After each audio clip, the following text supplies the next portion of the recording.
Our state legislators say the regular session this year yielded two important victories. The priorities we set going into this session were all accomplished by and large with respect to funding state's water planning. To put money in the Water Infrastructure Fund was my resolution.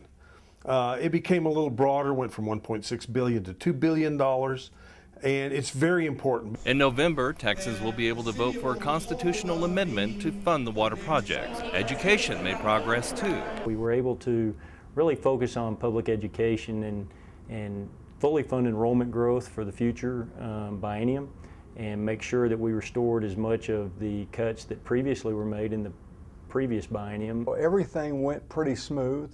There wasn't a lot of partisan fighting or bickering, not nearly as much as we've seen the last 2 or 3 sessions. Obviously, in the first special session, the contentious issue of abortion resulted in the filibuster and subsequent disarray last Tuesday night.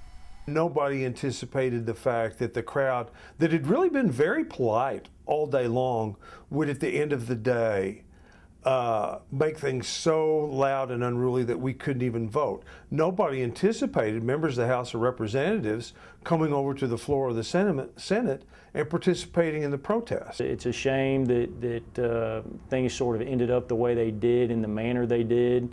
There was very little decorum in the chamber, in the Senate. Governor Rick Perry vetoed bills authored and sponsored by Senator Seliger of Amarillo. All the bills involved government transparency in some fashion. As the state gets bigger, our government almost by definition grows with it. But it ought to be transparent. People ought to see what the government is doing, what they're spending to do it. Larry Lemmons, Pronews 7.